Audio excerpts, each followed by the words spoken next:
Hello, everyone. Welcome to ActInf Lab Livestream number 24.0.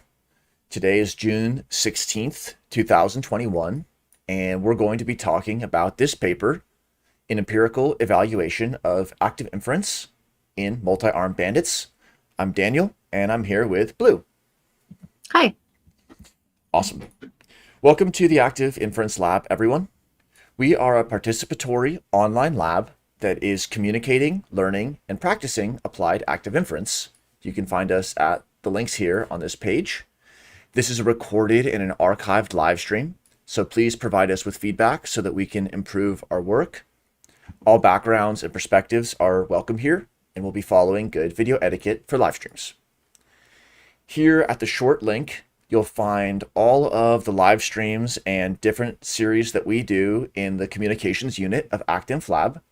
And today we're going to be contextualizing in the .0 video for two upcoming discussions in the second half of June 2021 on the 22nd and the 29th, when we have discussion 24.1 and 24.2 on this paper, and hopefully with the authors joining. Today in ActInf Livestream number 24.0, we're going to be trying to set some context and give an introduction to the following paper, An Empirical Evaluation of Active Inference in Multi-Armed Bandits, by the authors listed here. And the video is just an introduction to some of the ideas. It's not a review or a final word. It's kind of like a three-way intersection. We have people who are maybe within the active inference community and looking to be exposed to some different areas like Bayesian statistics or machine learning. The second road is those who are coming from Bayesian statistics or machine learning approaches and curious about active inference. And then, of course, we hope that this will be exciting and interesting, even if you're unfamiliar with active inference or machine learning. We'll hopefully try to connect it to some broader questions in behavior and decision-making more broadly. We're going to walk through the aims and claims of the paper, the abstract and the roadmap, covering a few big questions, and then we're going to go through all the figures and some of the key formalisms of the paper so that whether you read the paper or not, you'll hopefully be in a good spot to ask questions and learn more. And of course, in the .1 and .2, in the coming weeks, we'll be discussing this same paper, so save and submit your questions, and let us know if you'd like to participate or contribute in any way. Here we are on the paper itself, which has a screenshot of the cover on this slide. And I'll read the aims and claims, and then Blue, you can give a first thought on what you thought were kind of cool pieces about what they aimed for or claimed. In this paper, we provided an empirical comparison between active inference, a Bayesian information theoretic framework, and two state-of-the-art machine learning algorithms, Bayesian upper confidence bound, UCB, and optimistic Thompson sampling in stationary and non-stationary stochastic multi-armed bandits. We introduced an approximate active inference algorithm for which our checks on the stationary bandit problem showed that its performance closely follows that of the exact version, and hence we derived an active inference algorithm that is efficient and easily scalable to high dimensional problems.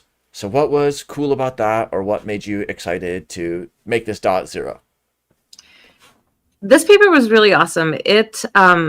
It shows how active inference can be used to solve problems that are sometimes computationally intractable and really pretty difficult. So I think that the authors did a great job of deriving this active inference algorithm and proving that it's useful. Agreed, and they did an awesome job bringing it analytically, like with equations, in line or at least being juxtaposed to other approaches in machine learning rather than appealing to a qualitative body of theory, which is also great. But this is definitely one where the claims are specific and exact, and that's what we'll be following up on. So the abstract, I'll read the first half and then you can go for the second half.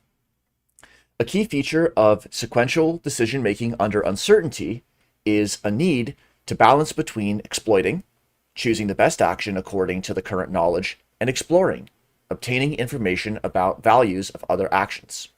The multi-armed bandit problem, a classical task that captures this trade-off, served as a vehicle in machine learning for developing bandit algorithms that proved to be useful in numerous industrial applications.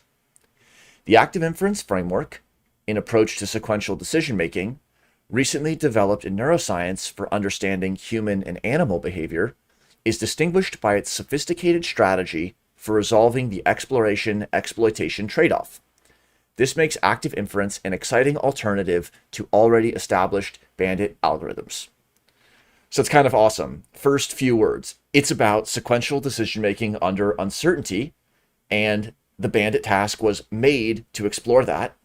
Machine learning has already gotten so much value out of pursuing algorithms for approaching this multi-armed bandit problem.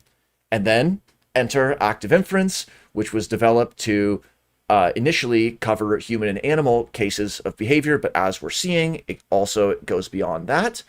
And so that motivates studying active inference in the context of multi-armed bandit problems. So go for the second part. Here we derive an efficient and scalable approximate active inference algorithm and compare it to two state-of-the-art bandit algorithms, Bayesian upper confidence bound and optimistic Thompson sampling. This comparison is done on two types of bandit problems, a stationary and a dynamic switching bandit. Our empirical evaluation shows that the active inference algorithm does not produce efficient long-term behavior in stationary bandits. However, in the more challenging switching bandit active inference performs substantially better than the two state-of-the-art bandit algorithms. The results open exciting venues for further research in theoretical and applied machine learning, as well as lend additional credibility to active inference as a general framework for studying human and animal behavior. So this is really nice because it takes like active inference as an approximate way that humans deduce, reason, balance this exploitation paradigm, and it programs that into the framework.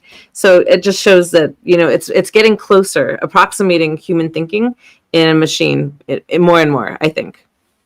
Yes, and there's sort of a pair of pairs that we're going to return to a bunch of times in this discussion.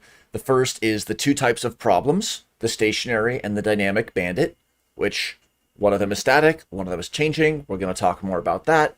And the other pair that it comes up often is the Bayesian upper confidence bound and optimistic Thompson sampling.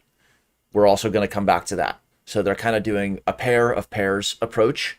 And then the results are just really fascinating, and we're going to unpack that actually in the simpler case, we see that the active inference algorithm doesn't do perfectly.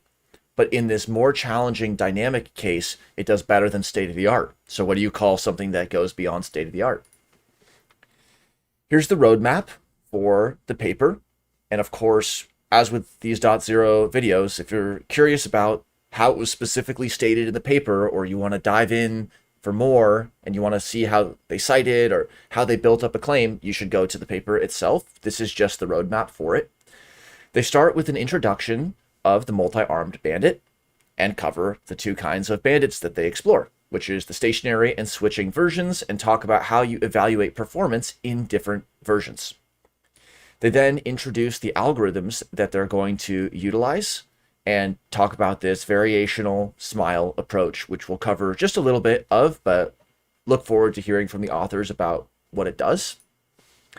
Then there's results for the pair of problems that they explore, stationary and switching bandits, and then have 5 figures, which we'll go through showing some results. And hopefully, even if the algorithms or the formalisms were a little bit hard to follow, the figures are really clear, and they show how the algorithms perform through time, and close with a discussion that hits on some awesome general points for the active inference and machine learning communities.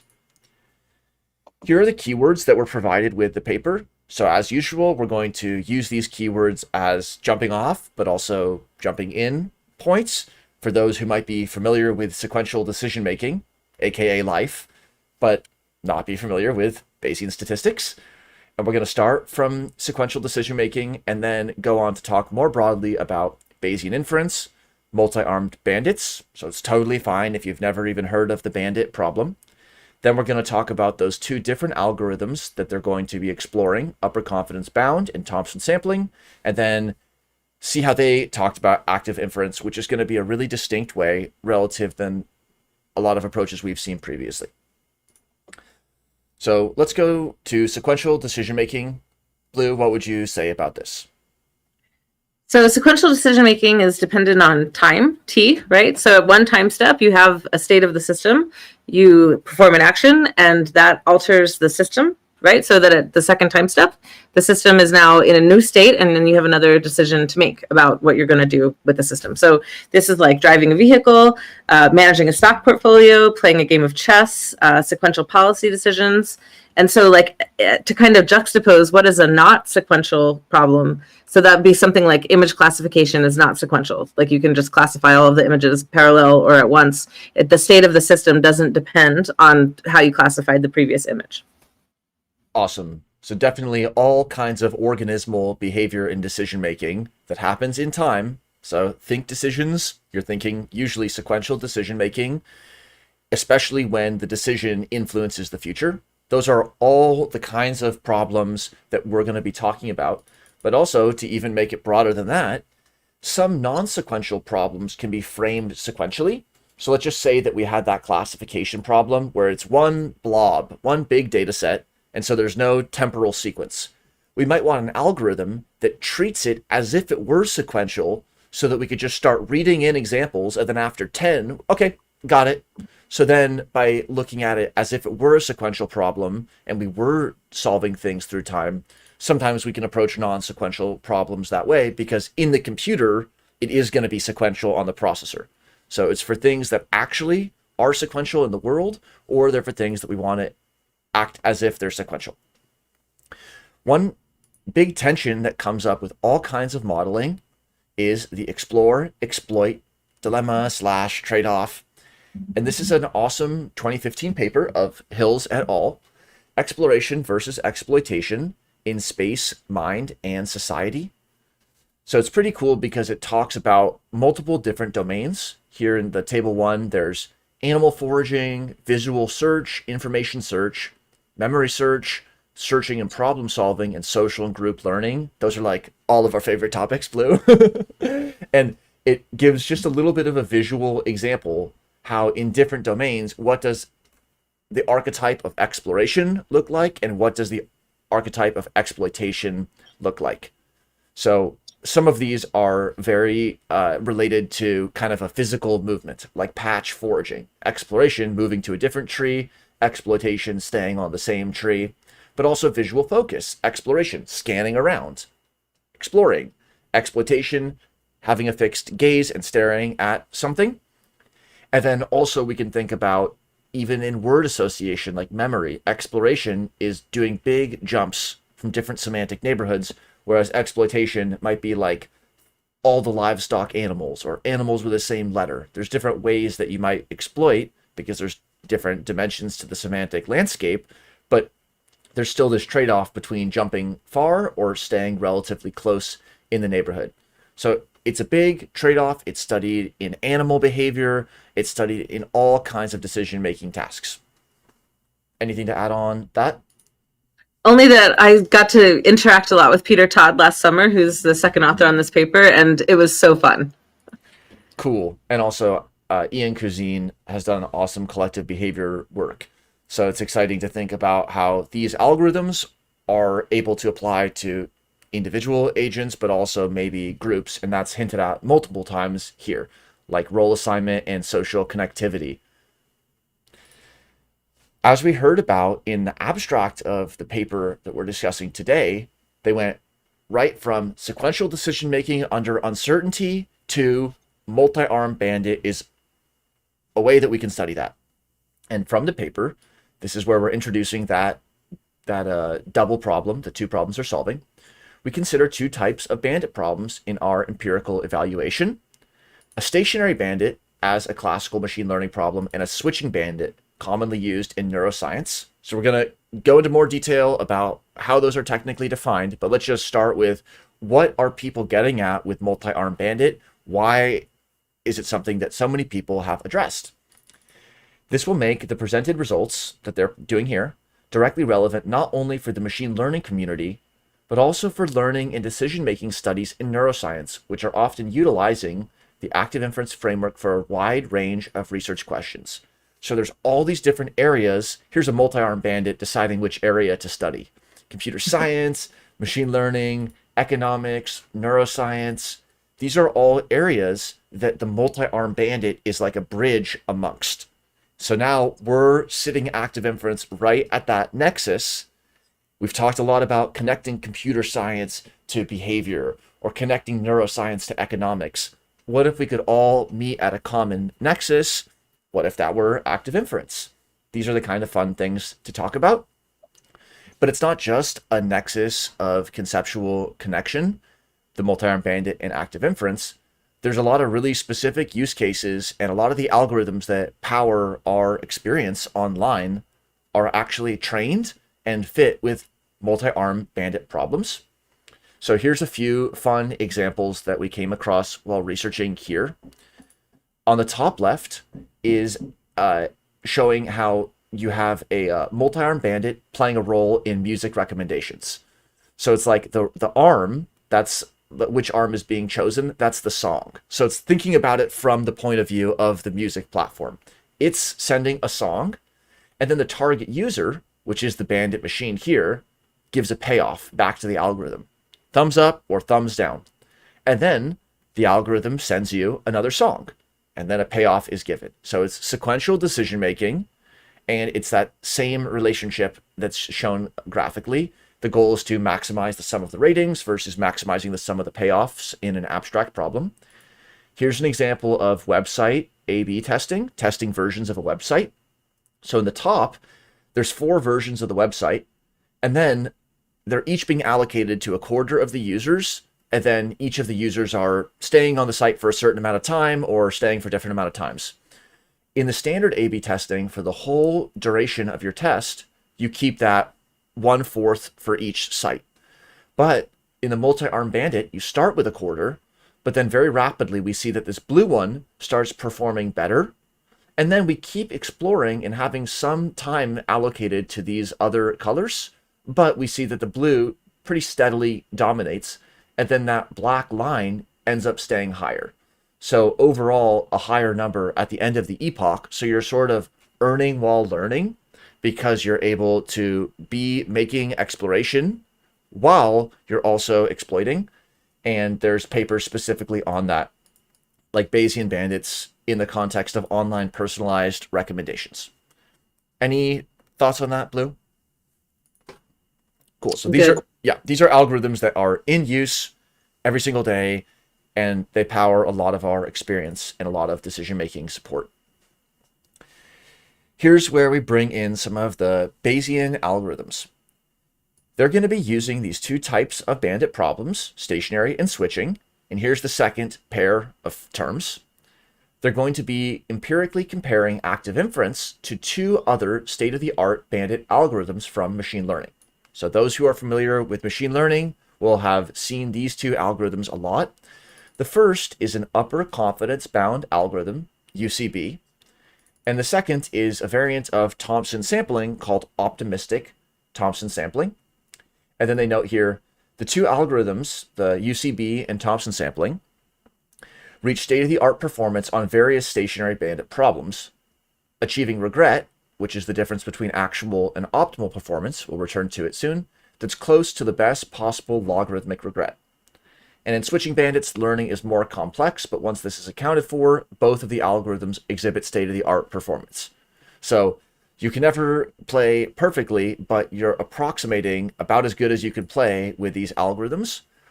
What does that look like before we go into the technical details of what these algorithms are?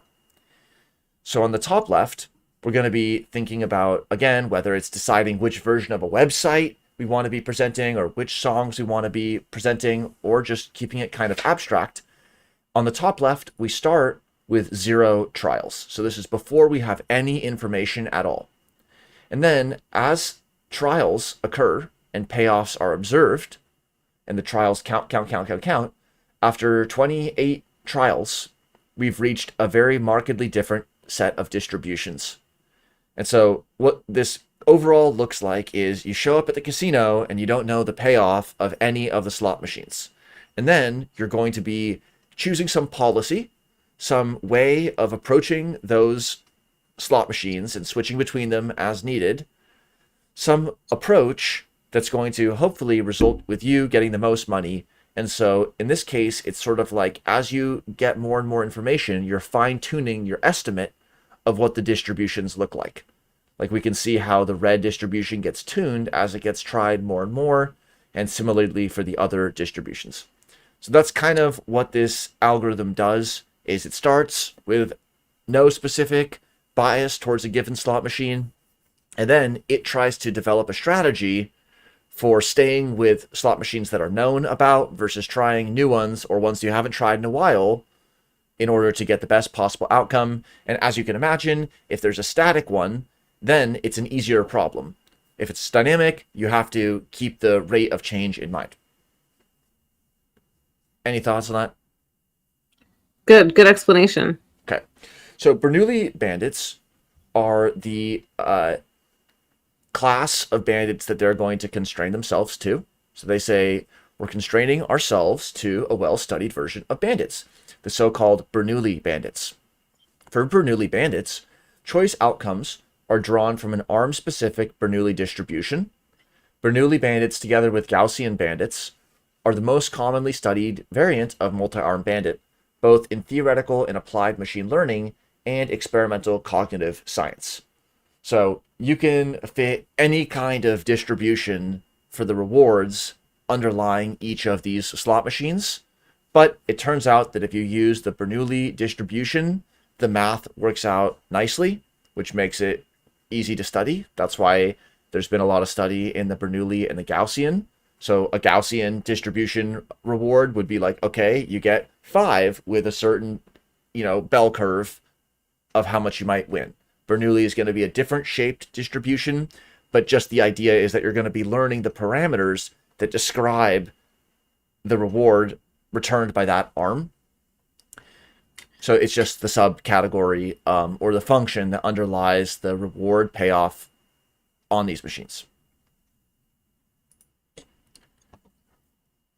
Let's talk about the 2 algorithms that they're going to be discussing a lot, and then also where these algorithms come into play in terms of strategy. So again, you're sitting there at the slot machine at the casino, and how are you going to decide how to stay or leave a given machine?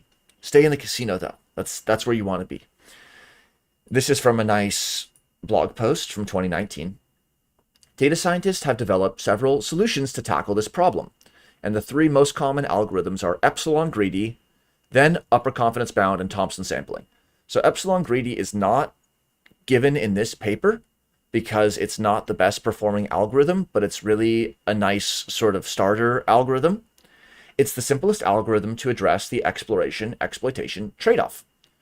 Basically, during exploitation, the lever with the highest known payout is always pulled. So whatever the running best estimate of the top performing slot machine is, defaults there.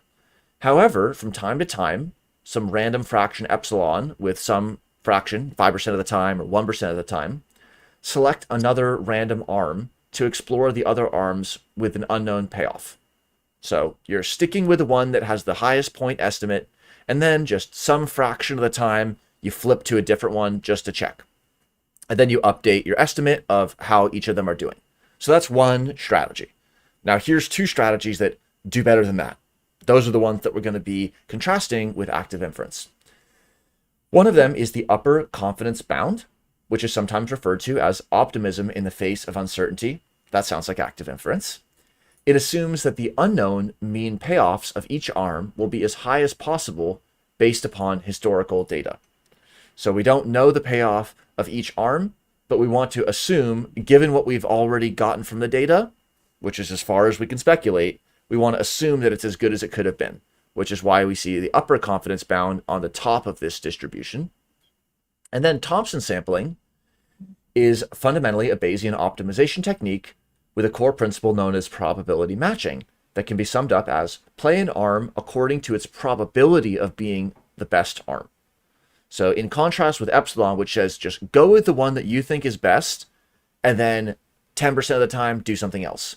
Thompson sampling is like you kind of have a pie chart with the relative performance of different arms, and then you pick them based upon how big of a pie it is. So you do rarely choose ones that don't have high payoffs just to sort of check in on them. But then if you check back on one and it does really well, then that slice of the pie starts growing. And then the whole point of training these algorithms is how fast should you be reweighting in the dynamic case, etc. So just laying it out like that is not the solution, but this is getting at a few ways, whether optimism in the face of uncertainty or this sort of conservative probability matching. These are two ways that, as we've seen, are state of the art because they basically perform as well as possible. And so we're locking it down with upper confidence and a lower confidence bound. So a pretty nice choice of algorithms. They're brought up as an instructional pair all over the machine learning educational space. So nice choice by the authors to juxtapose it so clearly to active inference. So is Thompson sampling then pessimism in the face of uncertainty? Nice. Things couldn't be better than they have been in the past.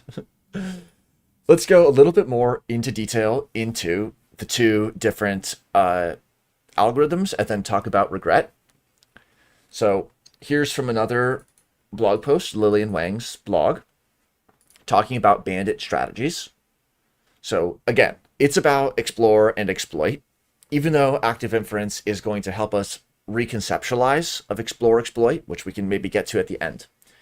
But we don't want to be exploring inefficiently because we're kind of spending our time playing on losing machines while we know that there's a better way to play. So to avoid such inefficient exploration, one approach is to do epsilon sampling. And then in the case of a static set of payoffs, you decrease that parameter epsilon in time. So again, how fast should you decrease it? Still have to fit parameters, but that's just one approach. The other approach to sort of prevent of this inefficient exploration, so avoid pain, is to be optimistic about values that are optimistic about options with high uncertainty, and thus prefer actions implicitly for which we haven't yet had a confidence value estimate. That's why this is optimism in the face of uncertainty. In other words, we favor exploration of actions with a strong potential to have optimal value. So that's exactly what the UCB upper confidence bound algorithm does, is it measures it with an upper confidence bound so that the true value is always below that bound. And then we are trying to push up the upper bound, knowing that somewhere below it, hopefully not too far, is the true value. And then the UCB algorithm does optimization with this argmax, selecting the greediest action to maximize that upper confidence bound. So as it's laid out in the blog, basically you can do no exploration. That's just sort of pick the first one you sit down at, stay there. You can explore at random, that's epsilon greedy, or you can explore smartly with a preference for uncertainty. So we're just kind of building on that epsilon idea of sticking with the one that usually we like, but then spending some time elsewhere. How much time spending elsewhere and which ones should we choose? Well, don't just go to any old machine if you're going to select somewhere else where let's choose ones that still have a good probability of having a high expected payoff. So that's UCB. Any comments on that? Nope. So in contrast, we have Thompson sampling from a nice slide deck from Agrawal at Columbia. And Thompson sampling goes back to 1933. So like many other algorithms, the classical variants are pre-computational. Sometimes they're even just thought experiments. And in the slides, it's talked about how Thompson sampling, it's a natural and efficient heuristic that maintains belief about the effectiveness, which is the mean reward of each arm. We're going to be kind of tracking how well we think each arm is doing through time. And basically the way it works is we're going to observe feedback, then update our beliefs about different arms in a Bayesian manner, and then pull arms with a posterior probability of being the best arm. So not the same as choosing the arm that's most likely to be best. This is like, again, a pie chart that is the proportions of how well they're performing, and then we choose based upon that proportion. And the pseudocode looks like this. We initialize the model with a prior as well as the family of distributions that our rewards are expected to be drawn from. So this is a Gaussian case, but this is where you could see a Bernoulli bandit come into play. And then the algorithm is as follows. First, there's a sampling of a mean with an estimate from the posterior for a given arm I. Then the arms are played according to the probability of them being the best arm. The reward is observed, and then everything is updated. So it's like sample from your posterior, from your prediction, then act, then observe and update. It's sort of like that closing time song, you know, every beginning comes from some other beginning's end. And it's called a posterior in Bayesian statistics. You know, prior gets updated, the posterior, but then that posterior is the prior for the next round. So it's not like it's just a one round learning. The posterior feeds back into the model, which is why we just talk about continual Bayesian updating. So it's kind of like OODA, like observe, orient, decide, act. These kinds of action loops, which of course include active inference, is what makes these models really similar, or at least in the same neighborhood. And then this paper that we're discussing brings them into alignment analytically with the equations and through simulation and juxtaposition. That's what Thompson sampling is, though. Any comments on Thompson? Just how well it plays into this sequential decision-making process that we were talking about earlier, right? So it's, you have a next time step and you update and you update and you update. Yeah. So again, like even for those non-sequential tasks, like the image classification you brought up, you could sample from your big database, then update your model. And then once you're sampling and you're like, I'm not really updating my model that much, you might not need to look through the entire data set. And so by framing that non-sequential problem sequentially, you get big computational speed up. And then of course, for sequential decision-making, then you need an approach like this. How about regret learning? Regrets, I've had a few. Haven't we all, right? So I think you put this in here, the introduction to regret and reinforcement learning, which is a Medium post, correct? So if you wanted to learn more about regret, you can check it out there. But regret is just the difference between the optimal performance, how good you could do, and the actual performance. And so you see in this little image here, you can see that the best policy is the red dotted line, and then the choices that the agent makes. This is like the logarithmic performance, logarithmic regret. And so they're converging. The idea is to converge with the best possible policy based on your previous decisions, right? Exploring, exploiting. And then the authors here use regret when they're looking at the stationary bandits.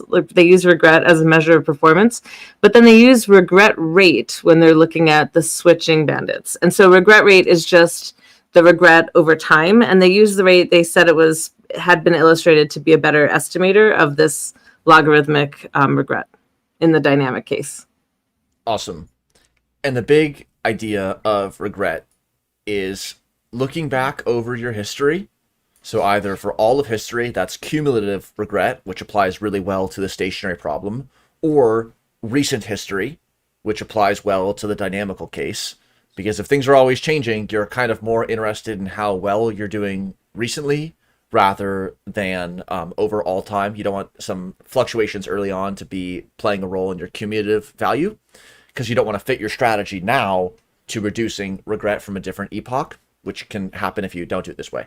So looking back over history, again, whether all of history, cumulative regret for the fixed case, or recent history for the dynamic case, update your strategy so that you would have minimized regret to zero by playing that strategy all along.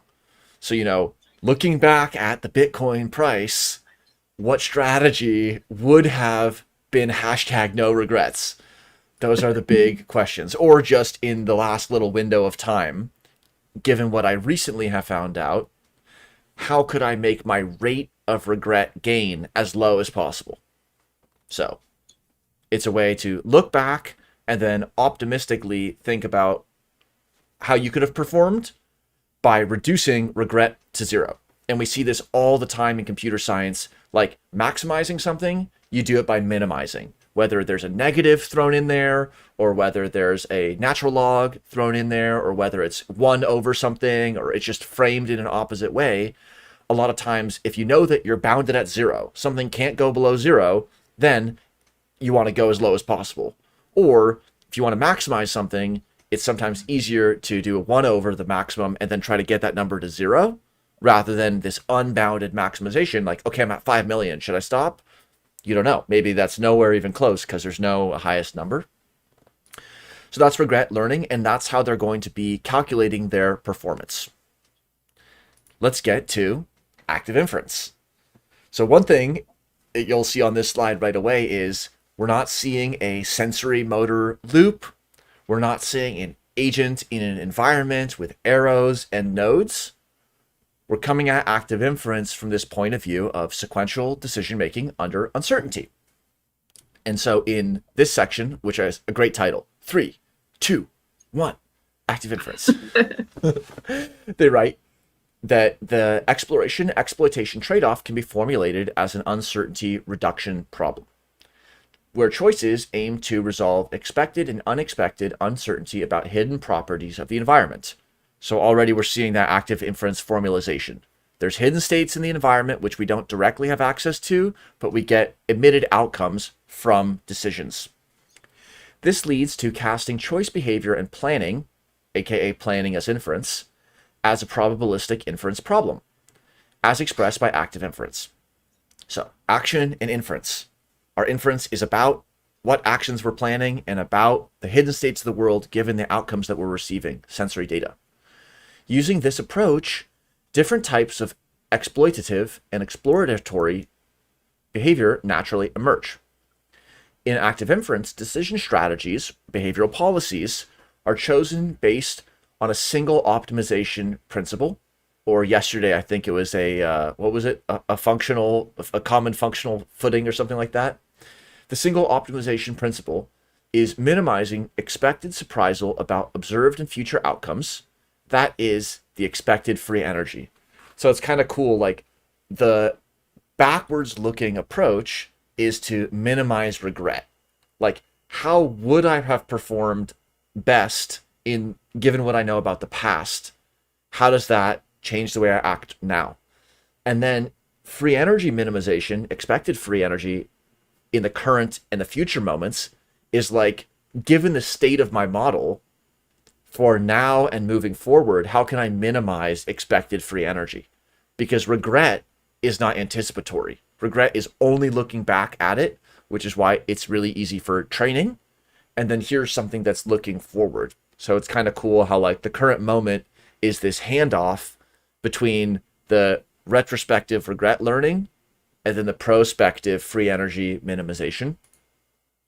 That's how they frame active inference here. Any general comments, or what do you think was kind of cool about that?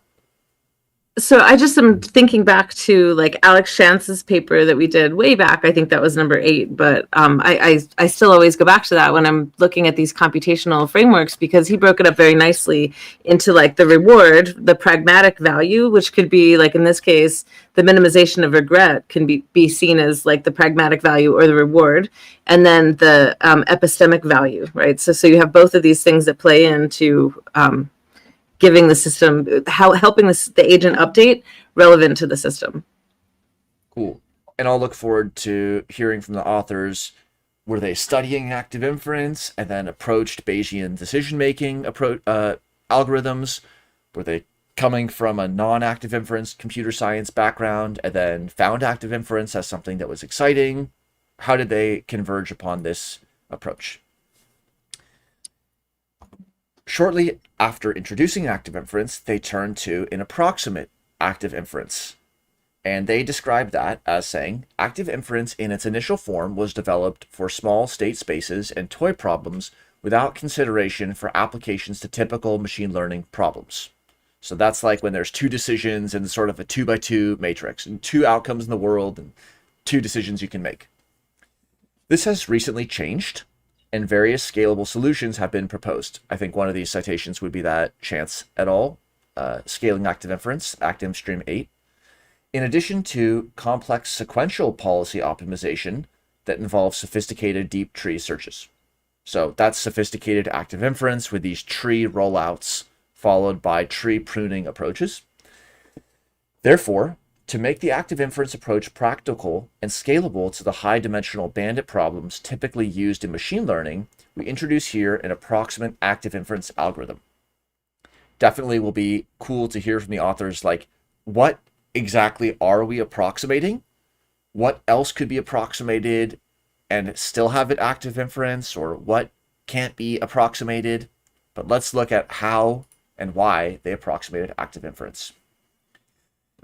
So this is to kind of go for it. So to kind of speak to the why, you and I have both done tree construction in terms of phylogenetics, right? And the tree switching and the switching of nodes, and that can get really computationally overwhelming, like can run for days and days and days. So it's really nice to see such a sweet, clean implementation of approximation here. Yes.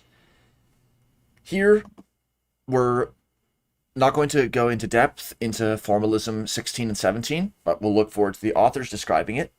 But here is the key piece. The exact marginal posterior beliefs over reward probabilities, theta, can be expressed this way. Okay, just looking at that, you go, okay, it's gnarly. How are we going to win if that's what we have to solve? So the exact beliefs over, the exact correct beliefs over reward would look this way.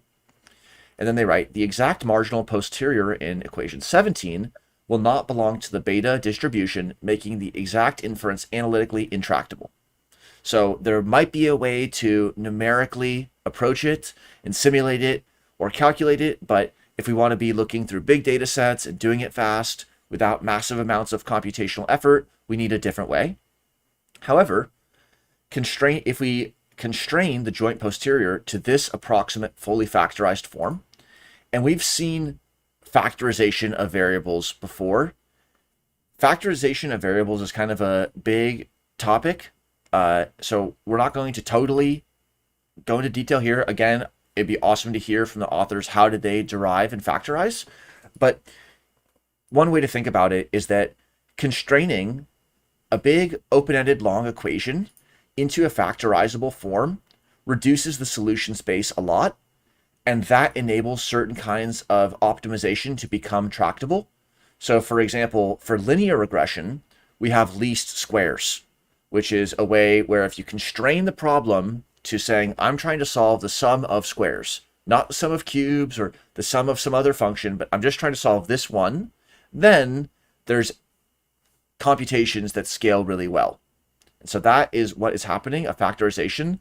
And another way to think about factorization is if you have a Bayesian graph where the nodes are the variables and then the edges are like the relationships between the variables, you could just dump it all into a parameter fitting framework with all the edges possible. That would be like an unfactorized model. So the number of edges that you have to figure out the exact values for is going to be a lot, and it's going to increase exponentially with the amount of parameters you want to fit. But if you factorize things, you go, okay, variable A only is associated with B, and B is only associated with C and A. All of a sudden, you're reducing the amount of edges that you have to fit, which helps you get to, hopefully, a solution that is tractably reached, but also approximatingly accurate. So that's like probably approximately correct and approximate Bayesian computation, but we've seen that factorization a few times.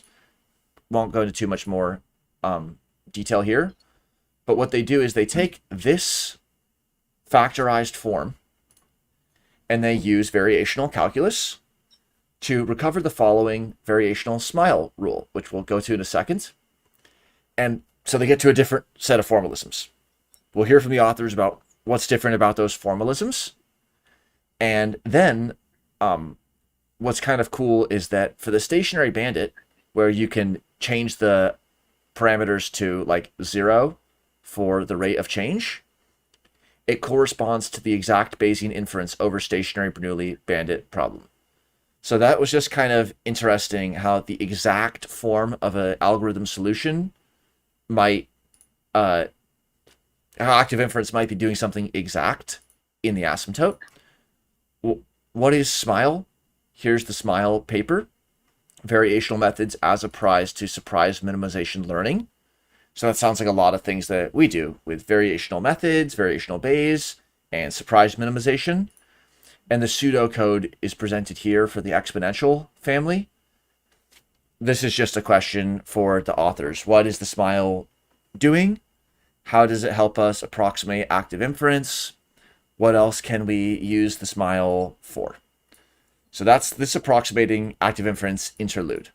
They take a big, messy form, and then by constraining how variables can be related to each other and using variational methods on that factorized representation, it's possible to get an approximation that is going to be effective. So it's interesting that there's this direct correspondence for the stationary bandit case, because in the stationary case, like, we didn't see improvement, right, using the active inference algorithm. That totally explains why, right? Yep, and they have a few more pieces on that, I think, in figure 4 or something like that. Yeah. Okay, let's go to the 2 problems that they tackle, and then the results for those 2 sections. So we'll cover first the stationary bandit and then the dynamic bandit. So here's the definition and where they work through the stationary bandit. So a stationary bandit has a finite number of arms. It has k arms, and then it's going to be playing through t time steps, and then It's big K arms. Yep, nice. And then each little K is the set of little arms, little K. Yeah, K is the action. Yep. So here's how they define the stationary bandit. And again, you can think about T in time, actions, and arms. And then in stationary bandits, the reward probabilities theta sub K are fixed for all trials. So theta is just like, it's funny, it's like the parameter that means just like variable sometimes. I guess a lot of them do, but theta especially. So just a fixed reward value. The fixed, reward probability. So that's why it's not stationary. In the casino, this would be like one of them pays out on average 1-to-1. One of them pays out 50%. One pays out 200%, but they never change. So here's a sort of visual representation of that. Here's the multi-armed, and then the mouse is getting the cheese, and each arm has a different fixed probability, but those don't change. So the probability of cheese does not move. Here's figure 1. So in figure 1, we're going to see regret rate analysis. So the regret rate, you can imagine, is, we'll get to there in a second, but the regret rate analysis for the stationary bandit. And then we're going to be comparing approximate active inference in red to the exact active inference in blue. So that will be cool to talk to the authors about. What was the relative change in how much time it took to compute? We'll find out. And what they do is they are showing that the blue and the red are always kind of tracking together. So that suggests that the approximate form does a really good job because it follows the behavior of the exact form pretty well. And then just to sort of how to read this graph. So there's 4 columns corresponding to k equals 10, 20, 40, and 80 arms. So that's changing just the number of arms. Then there's the rows, which are for epsilon being so this is like the differential between the arms. So kind of how easy the task is, I believe. And then that's 0.1, 0.25, and 0.4. And then within each cell, there's lambda, which is a function of precision over prior preferences. And then r sub t, which is the regret as a function of trials. And the dashed black line denotes the upper bound on the regret rate corresponding to the random agent. So this is, I guess, as bad as you could get.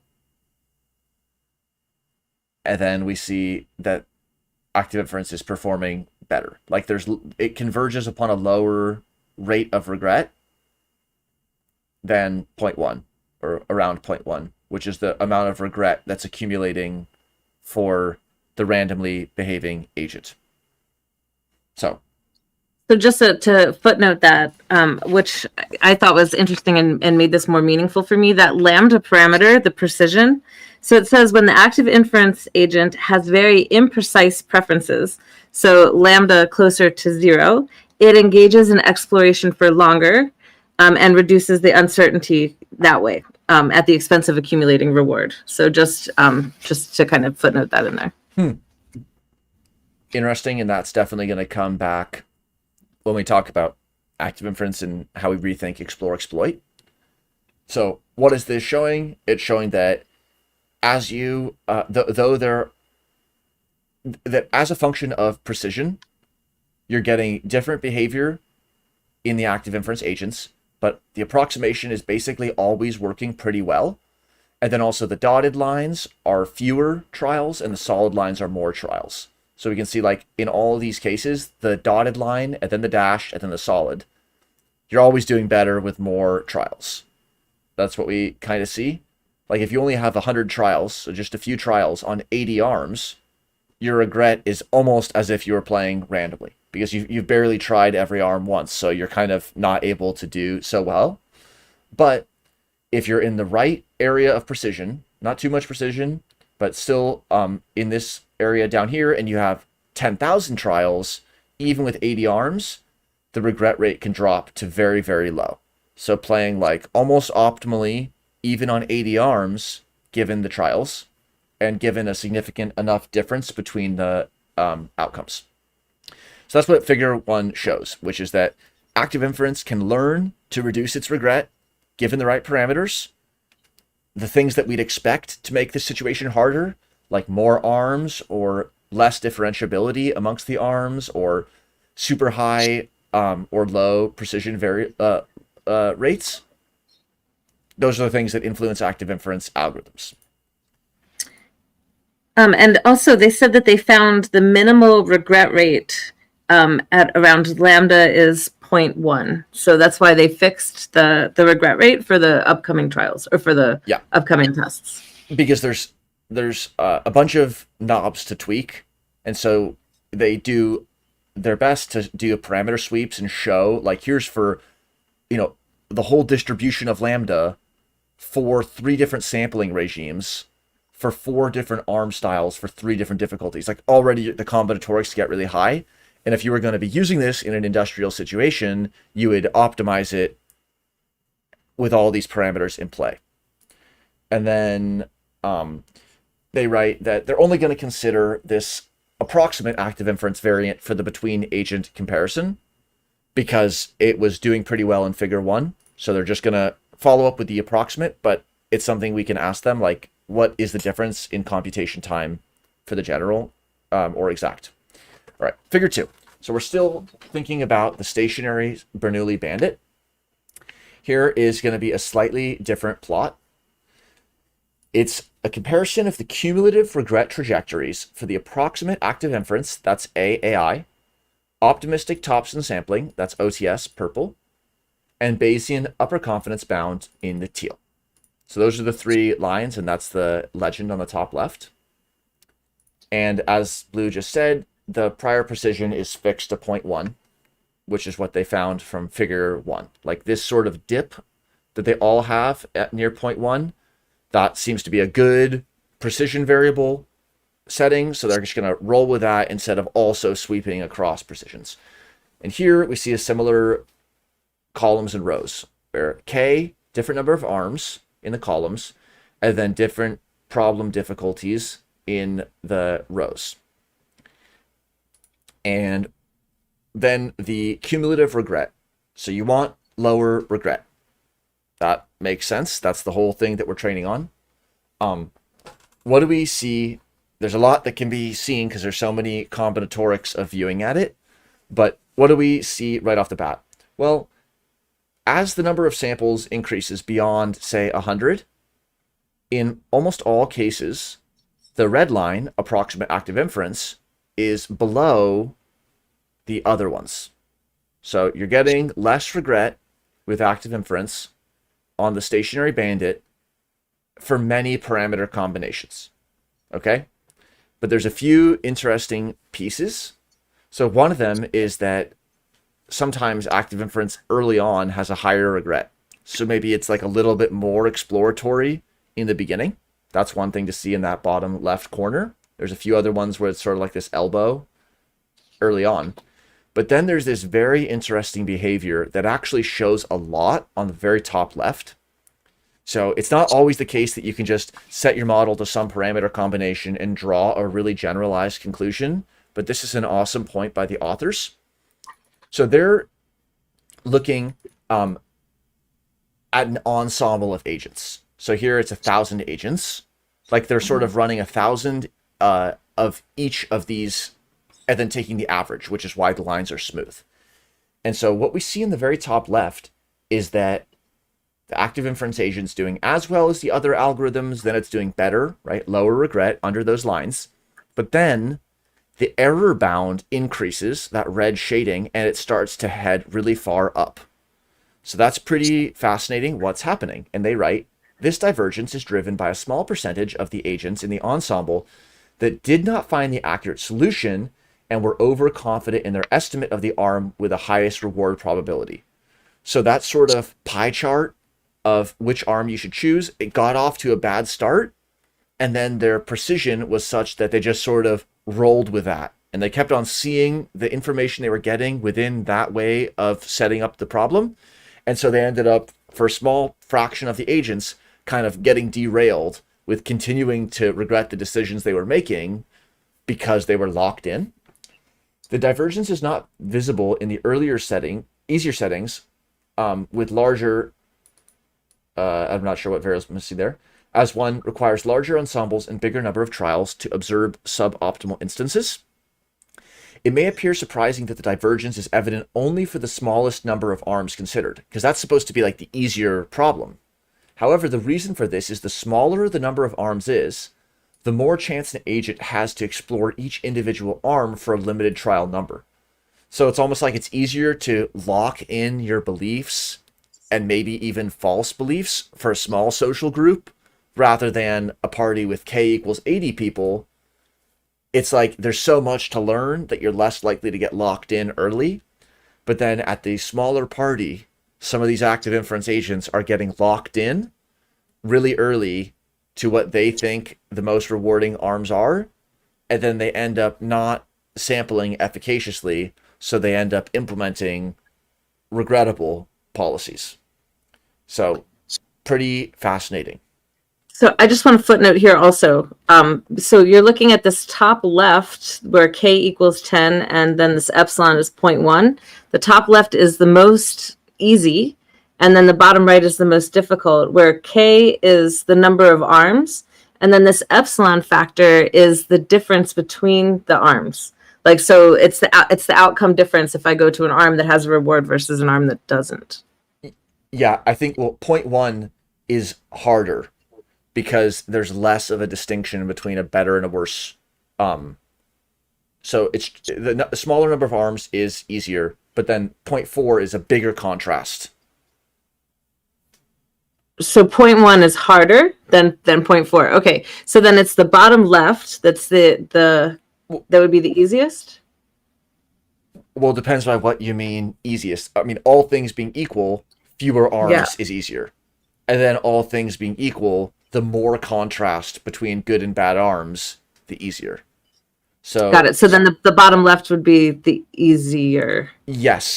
The fewest arms and the biggest contrast. And interestingly, that's where we see the biggest elbow of active inference, like the biggest initial regret. So it's like when the game is easy and there's few arms, active inference stays exploring a little bit longer, but then it ends up locking in on what's right. And then, especially when there's not that big of a difference between arms, all of them have this slight uptick and then the variance increasing with this shading, that's showing us that it's not like all of the ensemble is behaving differently, but perhaps, again, that a subset are getting deranged. And then that's why I think the bigger epsilon would be the more difficult. But we'll just have to save that one for the authors. I would think that the less contrast would be easier. So I guess it's like not super clear. So we'll just have to ask. Yeah. So this is a cool outcome, and it's almost like it's a qualified critique that makes a bigger point about where active inference can really succeed and where it might still need challenges, which we're going to return to. So that's stationary bandit. Let's go to the switching bandit. The key difference is that at each time step, any particular arm has a maximum expected reward, and this reward probability is going to change with the probability. So there's some probability rho, which is it P or is it rho? Yeah, with rho. That is the probability of the reward changing. So now you can't just learn it in any old order because things are changing through time. The probability of the cheese is time dependent. Section 2.2. Oh yeah, go ahead, Blue. Oh, I don't have anything. No, that's it. So you did it. It's good. So 2.2 is where they give the formalism for the switching bandit. And so in contrast to the stationary bandit problem, outcomes are drawn from a time-dependent Bernoulli probability distribution. So that is provided, and those who want to look into the details can do so. But the key difference is that there's some probability that things change as you're playing the game. So I did have a question here for the authors, and looking forward to getting to ask them. So it's the probability is the same, and then it just suddenly changes. So like after 20 time steps or 50 time steps, like it's the same, and then it suddenly changes, or it's changing at each time step. I feel like it's because it says it changes with some probability, but it's otherwise constant. So I'm curious, is it constant like across all of the arms? Is that the probability that's constant, or is it always changing? I don't know. Good question. Here we get to the between agent comparisons of different algorithms in the switching Bernoulli bandit with a fixed mean outcome difference. So epsilon equals 25. So they're setting epsilon fixed. So now it's going to be a different row and column situation. So in this figure, the three columns are rho equals 0.01, 02, and 04. So that's the probability of changing. So here on the left column, it's a dynamic environment with 1% of time steps, there's a change. Here, it's on the right side, it's up to 4% changing. So all things being equal, the more change, the harder it's going to be because it's going to be like changing faster. And then the less change, it's more like the static case.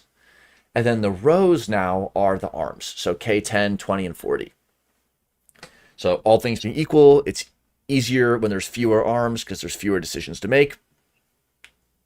And then we're going to be looking within each cell as the regret rate, this R sub t with a tilde, regret rate through time, where again you want to have less regret, so lower is better, as a function of the samples. So up to several thousand samples. And then here are the algorithms that are being compared.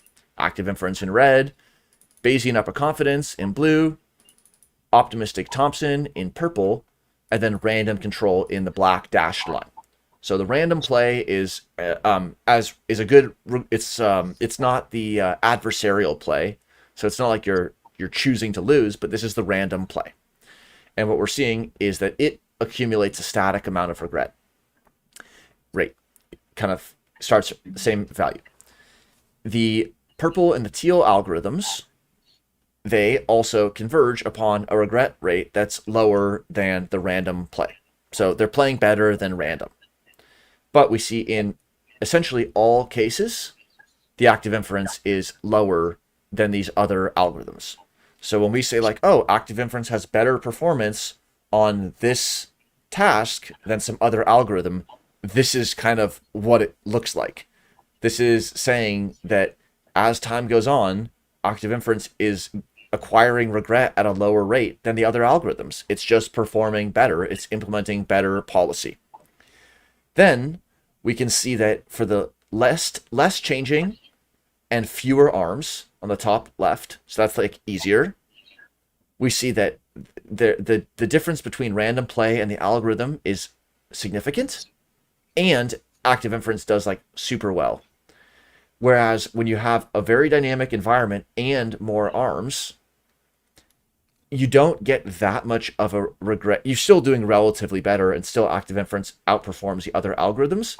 But it's like, imagine if it was changing every few time steps and there's 100 arms, you would just, you would never be able to sample enough to make a meaningful update to your model.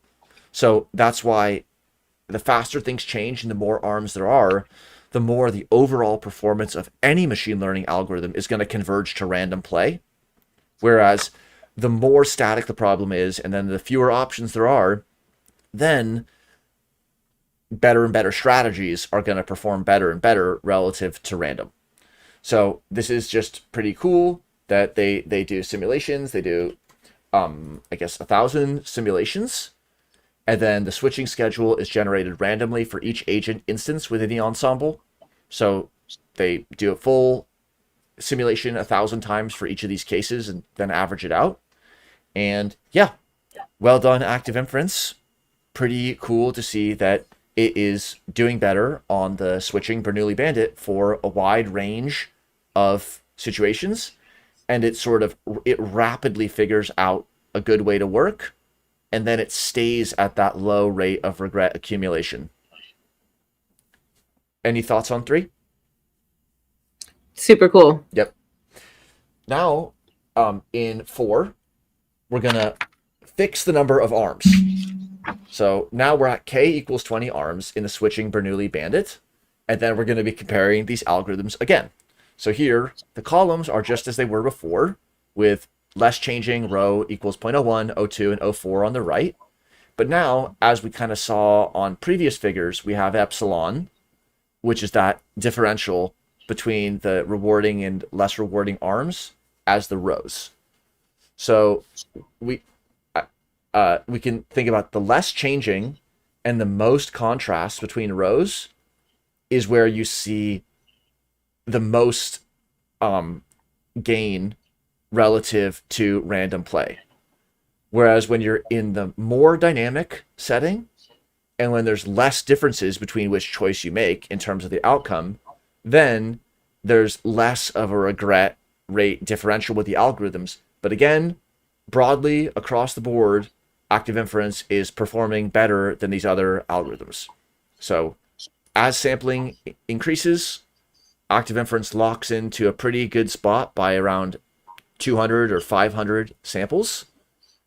And this is for the 20 arms.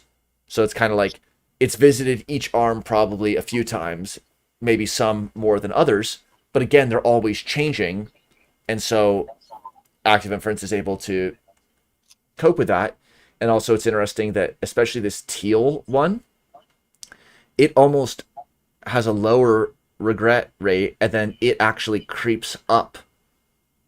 Whereas, at least just visually, we're seeing active inference kind of flatline, but not creep back up. And so that's something that can happen with all kinds of algorithms, that they'll get locked into an aberrant precision regime. And so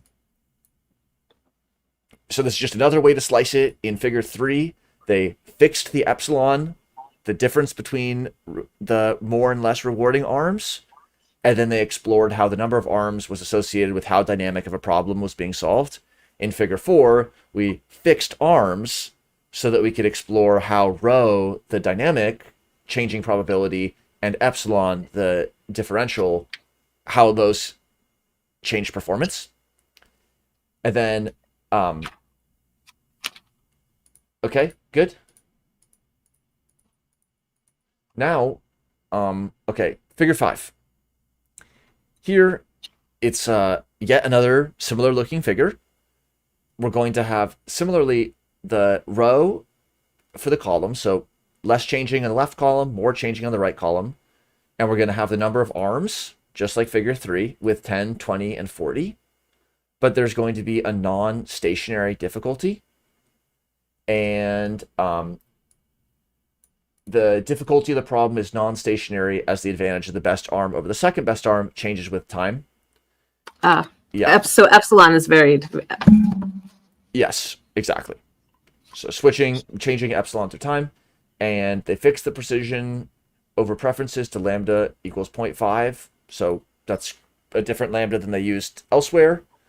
And this is just sort of showing, I mean, the variable values that they choose clearly work because they're outperforming the state of the art, but here they chose a different variable. Yeah, Blue? The lambda of 0.5 they used in all of the switching graphs. Oh, yes. Figure 3, figure 4, and figure 5. And they changed it to 0.5 in the switching because they just optimized for that, but didn't show that variable optimization. Okay, thank you. And so here we can see that, active inference, the red line is on bottom, and it doesn't have this sort of secondary increase in regret rate. So for even dynamic on the right and many arms on the bottom right, we're seeing active inference perform well. So figure 3, 4, and 5 really make a super compelling case for active inference outperforming state-of-the-art algorithms. Nice work, and that's something that we're really excited about. Let's go to the discussion and just spend a couple minutes on the discussion and the closing notes, and then we'll look forward to the .1 and .2. They open the discussion by rehearsing what they have previously mentioned, that they're comparing active inference to two state-of-the-art machine learning algorithms, the Bayesian upper confidence bound and the optimistic Thompson sampling. That's the pair of algorithms in the pair of problems, the stationary and the non-stationary stochastic multi-arm bandits. Their contribution, among other things, was the introduction of the approximate active inference algorithm. And then they perform some checks to show that it's performing, again, as well as you could do exactly. So they derived an active inference algorithm that's efficient and easily scalable to high-dimensional problems, leading us to ask, of course, where could it be cool or useful or important to apply active inference? And we know that there's many thoughts on this, and hopefully will be many more, but we'll just note for those who are listening at the right time that there's been recently announced a NetHack challenge, and we're going to be starting work on this in the end of July or the beginning of August 2021. So if you're interested in applying active inference to like a video game performance challenge, we hope that having a collaborative team make an entry for this challenge will be an awesome opportunity to really demonstrate to the world what active inference can do. But we'll also look forward to the authors and all guests sharing what kinds of questions they think might be interesting to explore using approximate active inference type algorithms like this.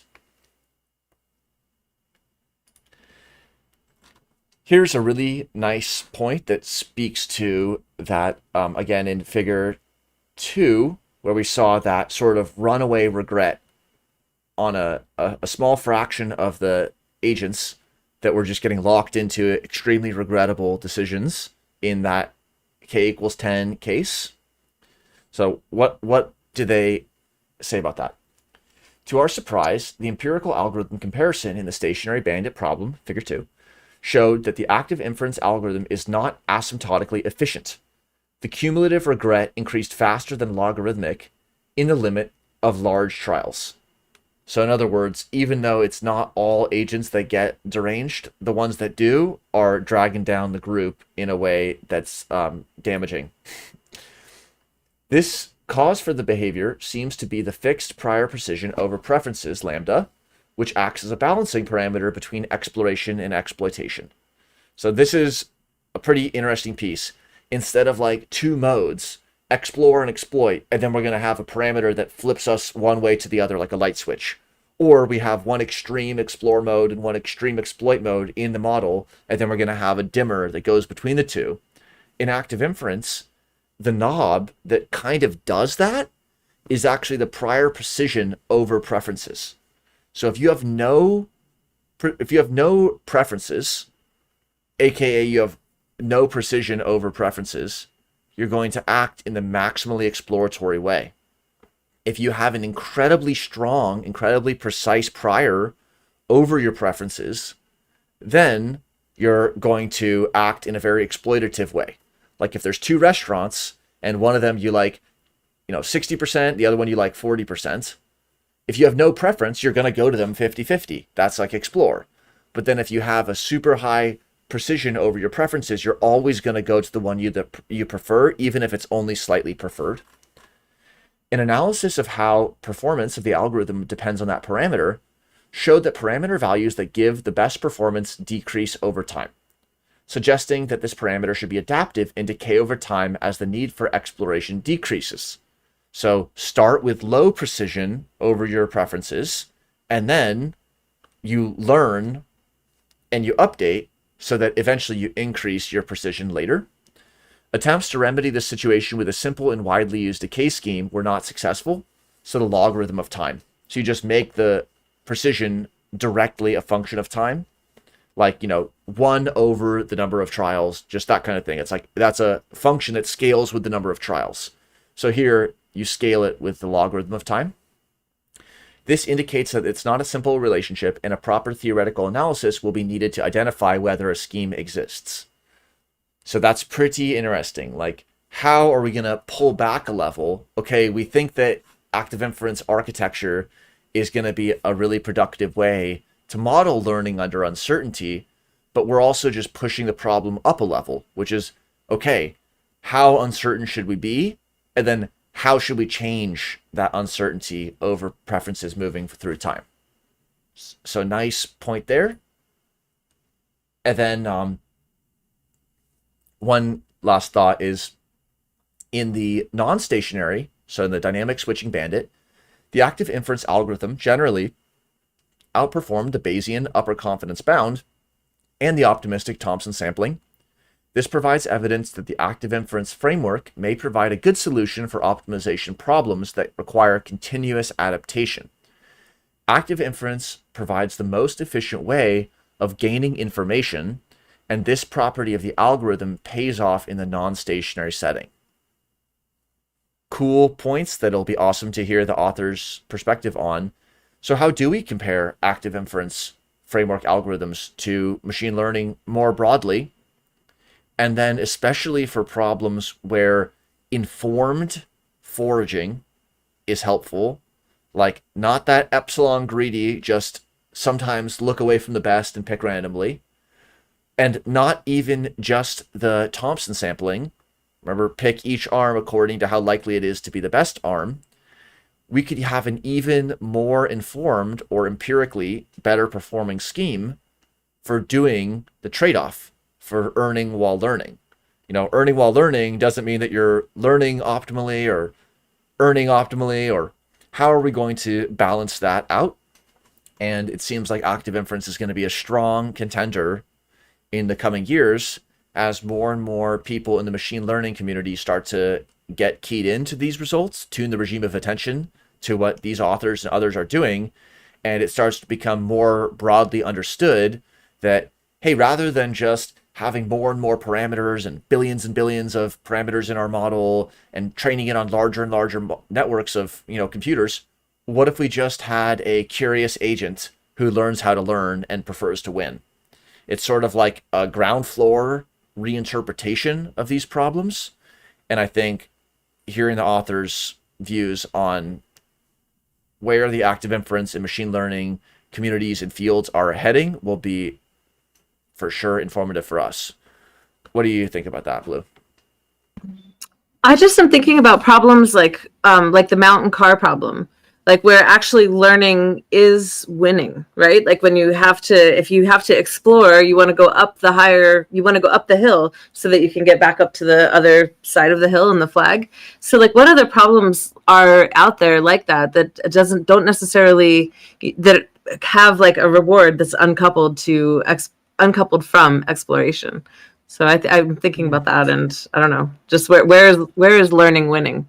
Great question. It's almost like in the mountain car, the altitude is in some senses a reward heuristic. You want to get to the top of a hill, so it seems like altitude would be the way to go. But then the way that the problem is set up, you could also optimize the bounds. and say, I seek to be expanding my bounds laterally more. Oh yeah, well, of course we're changing in height, we're in the mountains. But especially for cases where we focus on exploration, like innovation or maybe other areas, it's cool to think about how active inference could perform well. So what are the next steps for the authors and for us? An important next step in examining active inference in the context of multi-armed bandits is establishing theoretical bounds on the cumulative regret for the stationary bandit problem, because as we saw, it kind of diverged in an unexpected way that made sense, but still wasn't quite the behavior that was initially expected. And a key part of these theoretical studies will be to investigate whether it's possible to devise a sound decay scheme for that lambda parameter. So how rapidly should we change our precision over preferences that provably works for all instances of the canonical stationary bandit? What would that enable? That's our favorite question. This would lead to the development of new active inference-inspired algorithms which can achieve asymptotic efficiency. These theoretical bounds would also allow us to more rigorously compare active inference algorithms to the already established bandit algorithms for which regret bounds are known. Moreover, we would potentially be able to generalize beyond settings we have empirically tested here. Future work may also consider an information theoretic analysis of active inference, which might be more appropriate than regret analysis. Also, kind of a cool idea, like regret analysis was performance oriented. It's saying you're calculating your regret based upon the difference in performance between optimal versus what you did. But another way to look at that is using information theory and looking as a function of information being gained perhaps through time, which, just like you brought up, it really helps us focus on exploration, because if the whole project is framed in terms of performance and reward and value, it's almost like favoring exploitation off the bat, because exploration is always going to have to get couched in terms of successful exploitation. Like, this basic research is important because later on we'll be able to apply it, which is fair. But when we have an information theoretic analysis, not just a regret performance analysis, there might be a way to have exploration for exploration's sake and what that might enable. Or even exploitation can be thrown in terms of surprise minimization, right? Like if we're going to frame active inference in terms of minimization of surprise, think about something like the stock market problem, right? Like this is very much like a switching bandit problem. Like everything's changing all the time. Like it's the same for a little while, like your stock that's going to win. So it like, you're surprised when you deviate from, say, the S&P 500. So you want to track with the S&P 500, and surprise happens when you deviate from that. One more thought there on the information theoretic analysis and how it might say something different than regret. Let's go back to picking a restaurant. So we often hear about like controlled novelty. You want surprise, but not too much surprise. So this gives an explanation for why people might like their favorite restaurant.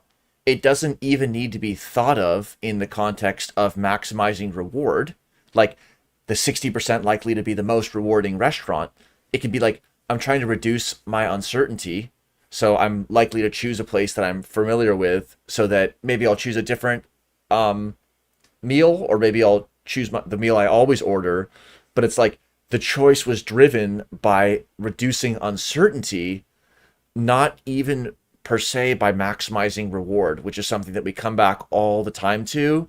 The difference between value-driven reinforcement learning, reward learning, and implicitly regret, which is regret about reward, and reduction of uncertainty, which puts us in a whole different space.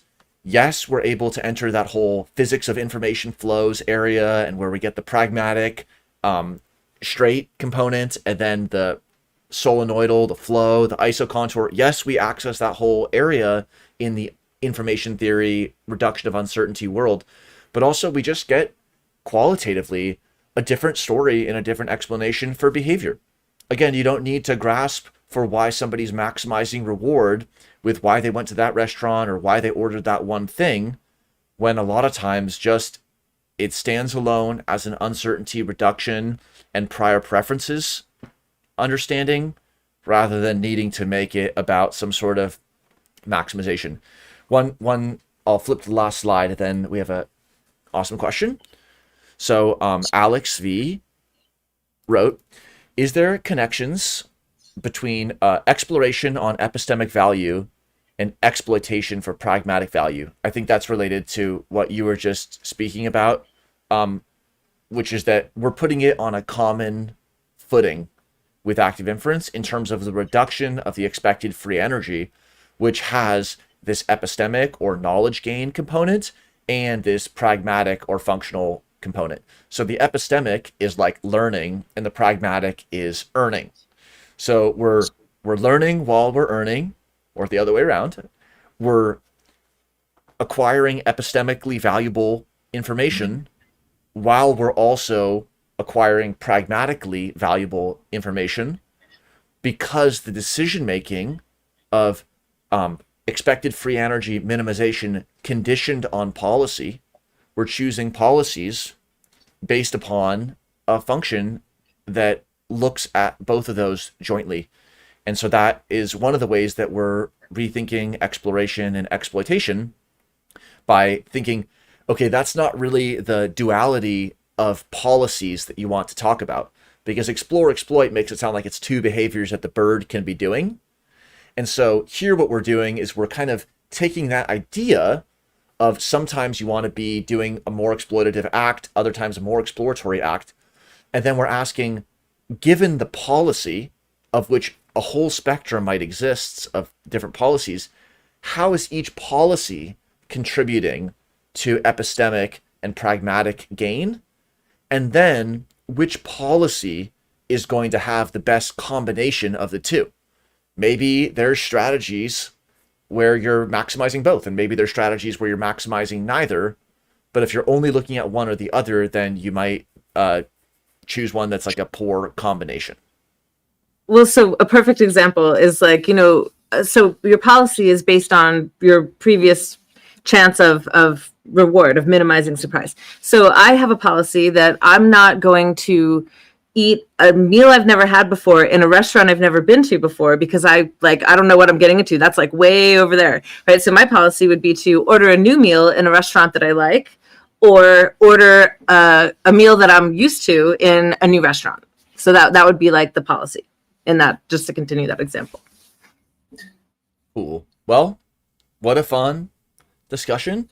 I hope this was useful to those who are familiar with active inference, as well as Bayesian statistics, machine learning, or not. It's all chill, because your questions will really help move the whole project forward, the parts that do and don't make sense, and the parts that you want to explore more. I think that's how our ensemble is going to proceed in these transdisciplinary areas, is by welcoming those who have different backgrounds. So whether you're really familiar or not, you're totally welcome to participate in our live discussions, or just to ask questions or participate in some other way. Thanks, Blue, for the awesome help with preparing the slides and for this conversation. And we'll see everybody another time. Bye. Bye.